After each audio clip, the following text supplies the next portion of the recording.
Can't find non-GMO corn tortillas in your area? That's okay. You can make them yourself, and we're going to show you how coming up.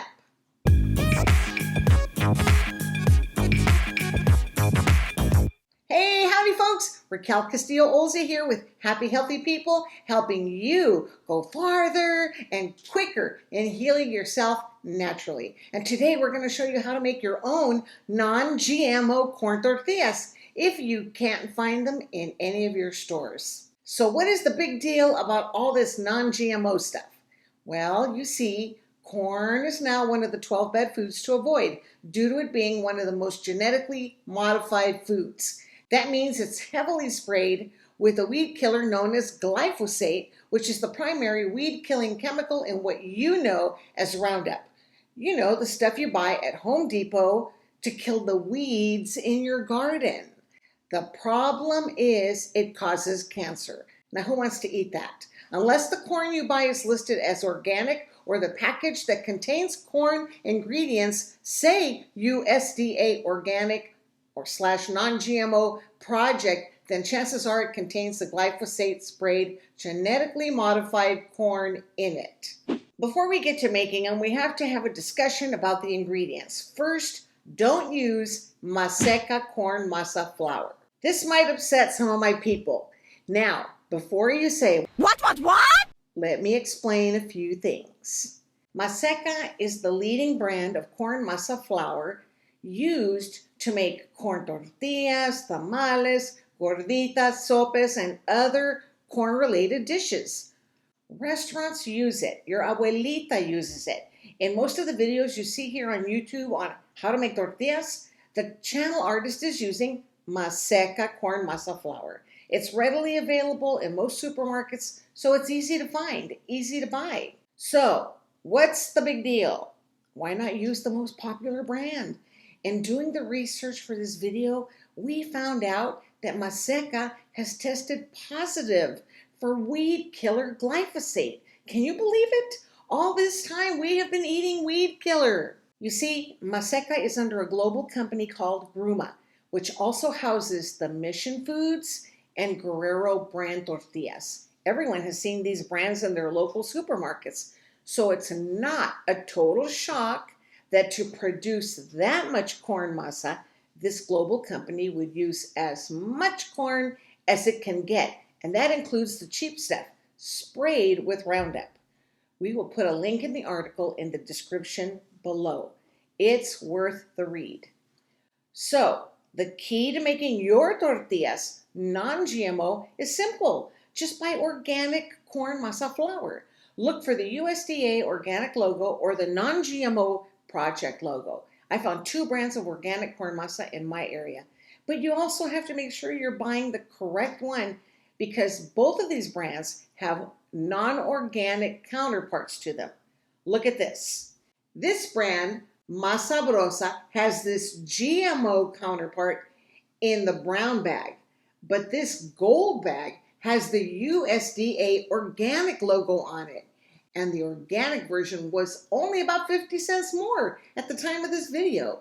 Even this brand, Bob's Red Mill, which has a reputation for using the highest quality ingredients, has this non-organic version, as you can see here. Oh, and the organic Masa Brosa, it was 50 cents cheaper than the Maseca here at my local HEB.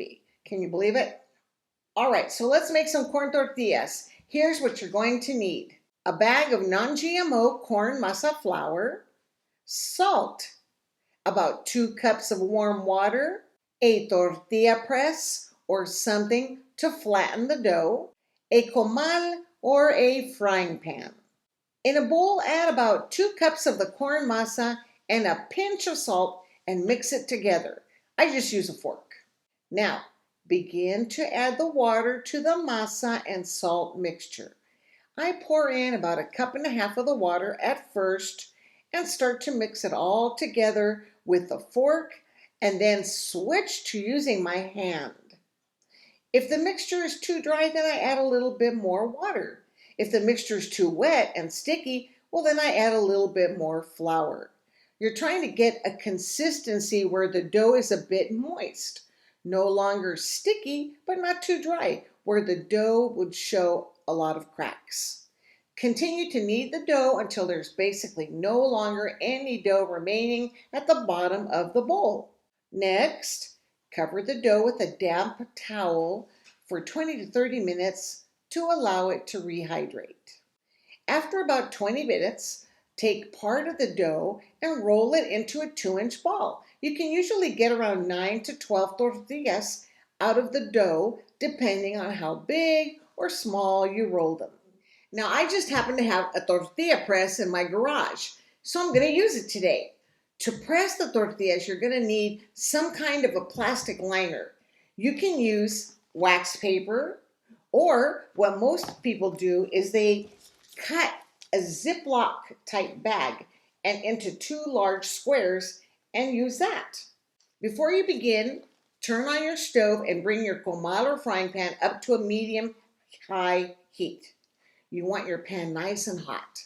Open the tortilla press and place one of the plastic sheets down on the flat surface. Place a ball of the dough on the plastic and give it a slight press to flatten it a bit. Place the other sheet of plastic on top and then press the dough flat. You now have about an 8-inch tortilla. Peel back the top plastic and carefully peel the bottom plastic off the other side of the tortilla. Lay it onto your pan or comal. Cook the tortillas for about 30 seconds on the first side. If the edges look like they're peeling back a bit and the tortilla slides freely, then it's time to flip. Cook the tortilla on the other side for about 30 to 45 seconds and then flip it back over. Let it cook for a few more seconds. If you give it a little press in the middle and the tortillas begin to puff, you are done. Place the tortilla in a tortilla holder to keep them warm. You can freeze the dough balls for later if you don't want to make all the dough at once. And there you have it, a clean homemade tortilla free of cancer-causing glyphosate. Your homemade corn tortilla will not only have great texture, but they'll also taste like your grandma or abuelita made them for you. Question of the day. Have you ever made your own corn tortillas? And if you have, what are some of your tips for making them? We would love to hear from you in the comments below. Folks, avoiding the 12 bad foods is only half of the puzzle to restoring your health and healing yourself naturally. For the other half of the puzzle, visit us at happyhealthypeople.net and see how we can help you get back to being your best you. Also, if you got some value out of this video, hit that like button and don't forget to subscribe and click that bell so you never miss a new video when we put one out. So thanks for checking out this video. Definitely subscribe for more videos just like this. Until next time, Happy Healthy People is helping you go farther and quicker in healing yourself naturally.